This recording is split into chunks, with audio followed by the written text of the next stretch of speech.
चलिए आज समझते हैं कि एक प्रोफेशनल ट्रेडर बाजार को कैसे देखता है, उनका पूरा प्रोसेस क्या होता है। अक्सर सुनते हैं कि 90% से ज्यादा डेरिवेटिव ट्रेडर्स कामयाब नहीं होते। आखिर क्यों?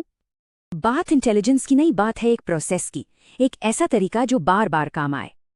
यानी भविष्यवाणी नहीं करनी है, बस एक प्रोसेस फॉलो करना है। तैयारी, पुष्टि और फिर एक्शन। और ये पूरा प्रोसेस 3 पिलर्स पर खड़ा है: स्ट्रक्चर, डेटा और सेंटिमेंट। तो चलिए पहले पिलर से शुरू करते हैं, स्ट्रक्चर। ये बाजार के एक नक्शे जैसा है। इसे समझने के लिए मार्केट प्रोफाइल चार्ट देखा जाता है। इससे पता चलता है कि वैल्यू कहाँ है। नियम बड़ा सीधा है। वैल्यू एरिया के ऊपर मतलब खरीदार कंट्रोल में है और नीचे तो बिकवान। तो ये नक्शा हमें दिन के लिए एक बेसिक डायरेक्शन दे देता है, बुलिश या बेरिश। अब आते हैं दूसरे पिलर पर, डेटा। इसे एक लाइव ट्रैफिक रिपोर्ट समझिए। ये ऑर्डर फ्लो से पता चलता है, यानी रियल टाइम में कितने खरीद और बिक्री के ऑर्डर आ रहे हैं। कहते हैं प्राइस तो बस एक ओपिनियन है, असली वोट तो वॉल्यूम है, मतलब वॉल्यूम ही सब कुछ कंफर्म करता है।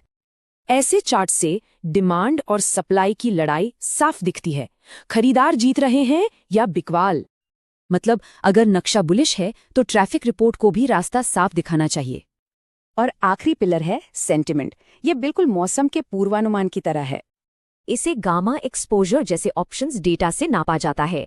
इससे बाजार का मूड पता चलता है। इससे अंदाजा लगता है कि बाजार ट्रेंडिंग रहेगा या एक रेंज में फंसा रहेगा। तो अब इन तीनों पिलर्स को एक साथ जोड़कर देखते हैं कि ट्रेड कैसे बनता है। पॉइंट यही है, स्ट्रक्चर, डेटा और सेंटिमेंट तीनों का सम्मान करना है। यानी पहले स्ट्रक्चर से नक्शा देखो, फिर डेटा से ट्रैफिक चेक करो और सेंटिमेंट देखो, फिर ट्रेड लो। मकसद हर बार सही होना नहीं है, बल्कि एक प्रोसेस को लगातार फॉलो करना है। तो सोचने वाली बात यह है कि कौन सी प्रक्रिया फैसलों में अनुशासन ला सकती है।